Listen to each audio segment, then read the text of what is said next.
ഭീകരനും വിഘടനവാദി നേതാവുമായിട്ടുള്ള യാസർ മാലിക്കിനെ മൻമോഹൻ സിംഗ് പുകഴ്ത്തിയിരുന്നു അല്ലേ?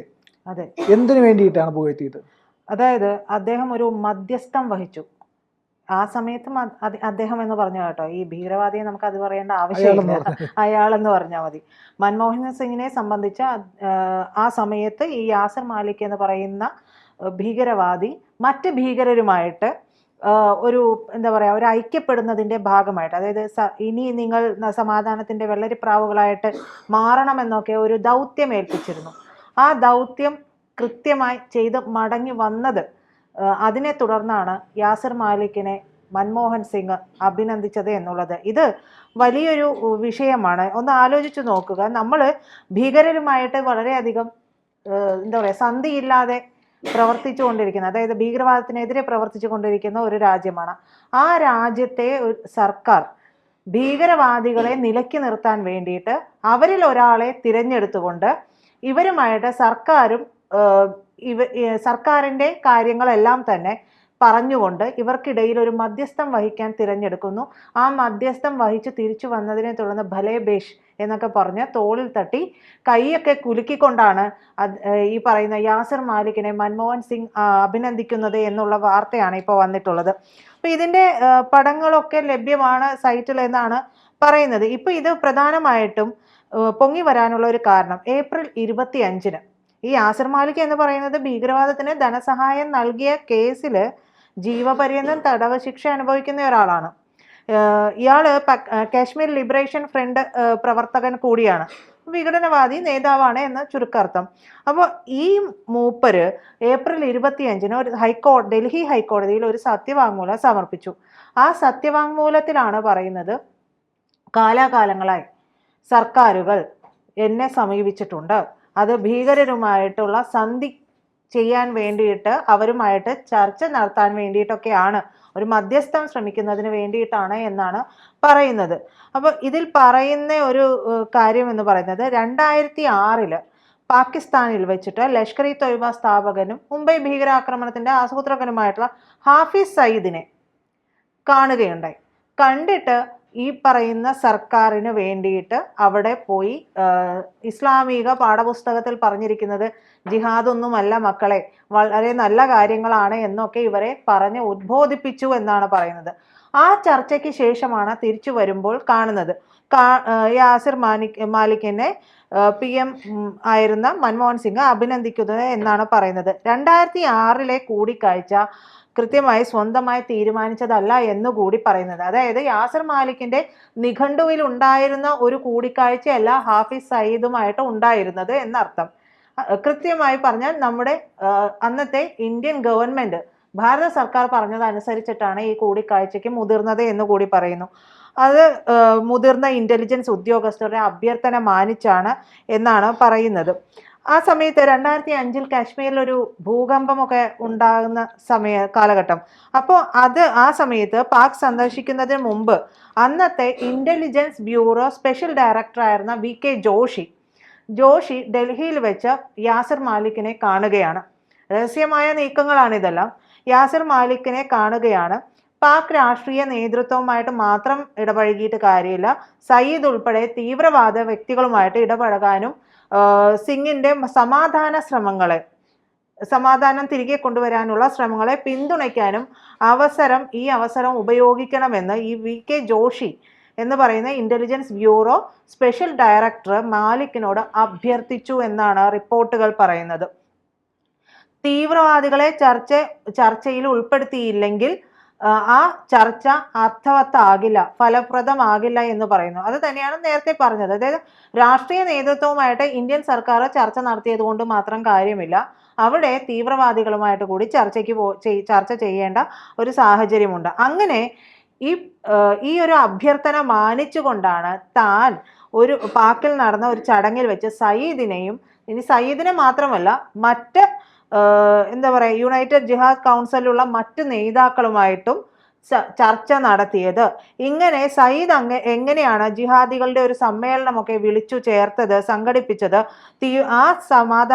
അതായത് അവരുടെ സമാധാന സമ്മേളനം കേട്ടോ, ജിഹാദികൾക്ക് വേണ്ടിയുള്ള സമാധാന സമ്മേളനത്തിൽ വെച്ചിട്ട് തീവ്രവാദികളോട് സമാധാനം സ്വീകരിക്കാനായിട്ട് യാസിർ മാലിക് ഇസ്ലാമിക പുസ്തകങ്ങളിൽ പറയുന്ന അവരുടെ പല വചനങ്ങളൊക്കെ പറഞ്ഞുകൊണ്ടായിരിക്കും അതൊക്കെ പറഞ്ഞുകൊണ്ട് സംസാരിച്ചു എന്നാണ് പറയുന്നത്.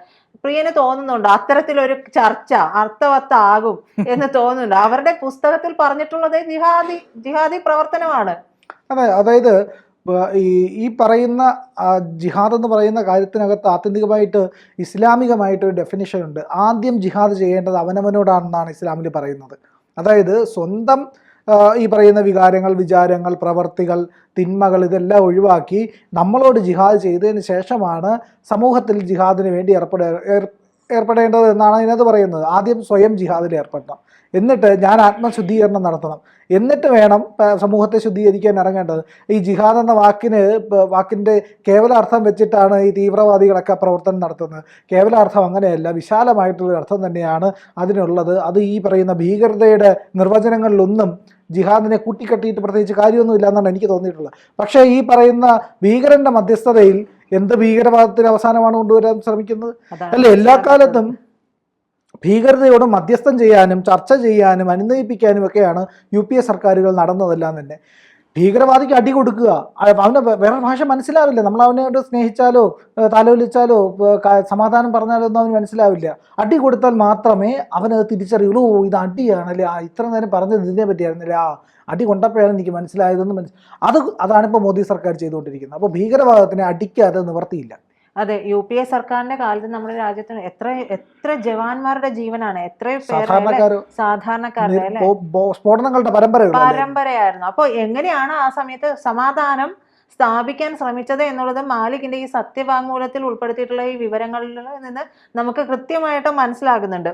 അപ്പൊ ഈ പറയുന്നത് മാലിക്കിന് പാക് ഭീകര ഗ്രൂപ്പുകളുമായിട്ടുള്ള അടുപ്പത്തിന്റെ ഒരു തെളിവായിട്ടാണ്. അതായത് ഞാൻ പോയത് ജിഹാദി പ്രവർത്തനത്തിനല്ല, മറിച്ച് ഈ സർക്കാരിന്റെ മൻമോഹൻ സിംഗ് സർക്കാരിന്റെ ഒരു എന്താ പറയാ നയതന്ത്ര പ്രതിനിധിയായിട്ടാണ് അവിടെ പോയത്. പക്ഷെ ഞാൻ പോയ ആ സാഹചര്യം ഉണ്ടല്ലോ, ആ സാഹചര്യത്തെ എനിക്ക് ജിഹാദി ബന്ധമുണ്ട് എന്ന് തെളിയിക്കാനായിട്ട് ഉള്ള തെളിവായിട്ട് ഇവർ ഇതിനെ എടുത്തു എന്നാണ് പറയുന്നത്. അപ്പോൾ അതിലൂടെ അയാൾ പറയുന്നത്, അയാളൊരു വാക്കുകൂടി പറയുന്നുണ്ട്, ഈ പ്രവർത്തനം ക്ലാസിക് വഞ്ചനയാണ് എന്നാണ് പറയുന്നത്. എന്നെ ഉപയോഗിച്ച് ഇത്തരം പ്രവൃത്തി നടത്തിയിട്ട് എന്നെ തന്നെ ഇവർ പൂട്ടി എന്ന് പറയാതെ പറയുന്നുണ്ട്. അപ്പോൾ IBയുമായിട്ടുള്ള വിശദീകരണമൊക്കെ നടത്തി. അതായത് ഈ പോയി വന്ന് ഇവരോട് സമാധാനമൊക്കെ പറഞ്ഞു വന്നതിന് ശേഷം പ്രധാനമന്ത്രിയോട് നേരിട്ട് കാര്യങ്ങളൊക്കെ വിശദീകരിക്കാനായിട്ട് ഈ IB ഉദ്യോഗസ്ഥൻ പറയുകയാണ്. അങ്ങനെ അന്ന് വൈകിട്ട്, ഈ പറഞ്ഞ ദിവസം അന്ന് വൈകിട്ട് ദേശീയ സുരക്ഷാ ഉപദേഷ്ടാവായിട്ടുള്ള MK നാരായൺ അദ്ദേഹത്തിന്റെ സാന്നിധ്യത്തിൽ അന്നത്തെ പ്രധാനമന്ത്രിയായിരുന്ന മൻമോഹൻ സിംഗിനെ കാണുന്നു. അദ്ദേഹം വന്നു വളരെ കൃതാർത്ഥനായി തൻ്റെ പ്രവർത്തനങ്ങൾക്കെല്ലാം തന്നെ അദ്ദേഹം നന്ദി പറഞ്ഞു എന്നാണ് പറയുന്നത്. ഒരു രാജ്യത്തിൻ്റെ പ്രധാനമന്ത്രി ഒരു ഭീകരവാദിയോട് നന്ദി പറയുന്ന ഒരു ചരിത്രം ഒരുപക്ഷെ ഭാരതത്തിന് മാത്രം അവകാശപ്പെട്ടതായിരിക്കും എന്നുള്ളതാണ്. അപ്പോൾ മാലിക് സിംഗുമായിട്ട് ഞാൻ പറഞ്ഞതുപോലെ കൈയൊക്കെ കുലുക്കി വളരെ അച്ഛാ ബേട്ട എന്നൊക്കെ പറഞ്ഞ് കഴിഞ്ഞിട്ടുണ്ട്. അപ്പോൾ മാത്രമല്ല മറ്റൊരു കാര്യം കൂടി പറഞ്ഞു എന്ന് പറയുന്നു മൻമോഹൻ സിംഗ്. അതിങ്ങനെയാണ്, നിങ്ങളെ കാശ്മീരിലെ അഹിംസാ പ്രസ്ഥാനത്തിൻ്റെ പിതാവായി ഞാൻ കണക്കാക്കുന്നു എന്നാണ് പറഞ്ഞത്. ഒന്ന് ആലോചിച്ച് നോക്കണം ഒരു പ്രധാനമന്ത്രി പറയുന്ന വാക്കുകൾ. അപ്പോൾ ഈ പറയുന്നത് പോലെ പല സർക്കാരുകൾ മാറി മാറി വന്നിട്ടുള്ള VP സിംഗ് ആവട്ടെ, ചന്ദ്രശേഖർ ആവട്ടെ, നരസിംഹറാവു ആവട്ടെ, ഇത്തരത്തിലുള്ള സർക്കാരുകളൊക്കെ ഈ 90-ലെ ഈ സർക്കാരിലൊക്കെ ഇയാൾ ഇടപെട്ടിട്ടുണ്ട് എന്നാണ് പറയുന്നത്. അത് എന്നും ആയിക്കോട്ടെ, പക്ഷേ ഇത്തരത്തിലുള്ള കാര്യങ്ങളൊന്നും ഒരു സർക്കാരിന് ഭൂഷണമല്ല. ഇത് കോൺഗ്രസിനെ ആകെ, അതായത് ഈ 75 വർഷം അല്ല 65 വർഷത്തോളം ഭരിച്ചിട്ട് കോൺഗ്രസ് എന്താണ് ഇവിടെ ചെയ്തു കൂട്ടിയത് സമാധാനത്തിന്? എങ്ങനെയാണ് നമ്മുടെ ജവാന്മാർക്ക്, സാധാരണക്കാർക്ക് ജീവൻ നഷ്ടപ്പെട്ടത്? എങ്ങനെയാണ് മുംബൈ അറ്റാക്ക് വരെ ഉണ്ടായത്? അപ്പോൾ എത്രത്തോളം ആഴത്തിൽ ഈ ജിഹാദികൾക്ക് നമ്മുടെ നാട്ടിൽ, നമ്മുടെ ഭരണകൂടത്തിൽ എത്രത്തോളം വേരൂന്നിയിരുന്നു എന്നുള്ളതിൻ്റെ ഒരു നേർചിത്രം കൂടിയാണ് ഇത് തുറന്നു വീട്ടുന്നത്. ഒരുപക്ഷെ മാലിക് പറയുന്ന ഈ അവകാശവാദങ്ങളൊക്കെ ശരിയായിരിക്കും, പക്ഷേ ഈ ഇൻഡോ പാക് സമാധാന ശ്രമങ്ങളുടെ രഹസ്യ രീതികളെക്കുറിച്ച് 2006 ഈ സർക്കാർ ഗ്രൂപ്പുകളെ ആശ്രയിക്കുന്നതൊക്കെയും വലിയ ചോദ്യചിഹ്നം ഉയർത്തുന്ന ഗുരുതര ആരോപണമാണ് ഇതിൽ പറഞ്ഞിരിക്കുന്ന കാര്യം. അപ്പോൾ ഇതിനെ മറയ്ക്കാൻ ഇനി ഇവന് അടുത്തത് എന്തായിട്ടാണ് പറഞ്ഞു വരിക? ഈ പറയുന്ന മാലിക് 1990 ജനുവരിയിൽ ശ്രീനഗറിൽ 4 ഇന്ത്യൻ വ്യോമസേന ഉദ്യോഗസ്ഥരെ കൊലപ്പെടുത്തിയ കേസിൽ ഉൾപ്പെട്ടിട്ടുള്ള ആളാണ്. മുൻ കേന്ദ്ര ആഭ്യന്തരമന്ത്രിയായിരുന്ന മുഫ്തി മുഹമ്മദ് സയ്യിദിന്റെ മകൾ റൂബിയ സയ്യിദിനെ തട്ടിക്കൊണ്ടുപോയ കേസിൽ ഉൾപ്പെട്ടിട്ടുണ്ട്. കാശ്മീരി പണ്ഡിറ്റുകളുടെ വംശീയ ഉന്മൂലനത്തിൽ ഉൾപ്പെട്ടിട്ടുണ്ട്. അപ്പൊ അത്തരത്തിലുള്ള ഒരാളോട്, ഭീകരരോട് സന്ധി ചെയ്യാനായിട്ട് നിങ്ങൾ മധ്യസ്ഥനായിട്ട്, ഭാരത സർക്കാരിന്റെ മധ്യസ്ഥനായിട്ട് പോകണമെന്ന് പറഞ്ഞ ഒരു ചരിത്രം ഭാരത സർക്കാർ എന്ന് പറയാൻ പറ്റില്ല, UPA സർക്കാരിന് ഉണ്ടായിട്ടുണ്ട് എന്ന് വേണമെങ്കിൽ നമുക്ക് പറയാം. എന്താണ് ഒരു സർക്കാർ ചെയ്യേണ്ടത് തീവ്രവാദികളോട് എന്നുള്ളത് നമുക്ക് ഈ ഇതിന് ശേഷം, അതായത് മോദി പ്രധാനമന്ത്രി ആയതിനു ശേഷം നമ്മൾക്ക് കൃത്യമായിട്ട് അറിയാവുന്നതാണ്. പക്ഷേ ഇതൊന്നും അതായത് കോൺഗ്രസിന്റെ ചരിത്രത്തിൽ ഉൾപ്പെട്ടിട്ടുള്ള അല്ലെങ്കിൽ ചെയ്യപ്പെട്ട ബ്ലാക്ക് മാർക്ക് തന്നെയാണ് ഇത് എന്ന് നമുക്ക് പറയാതെയും പയ്യ. കൂടുതൽ വാർത്തകളും വിശേഷങ്ങളും നിങ്ങളിലേക്ക് എത്താൻ ABC മലയാളം സബ്സ്ക്രൈബ് ചെയ്യുക, ബെൽബട്ടനും അമർത്തുക.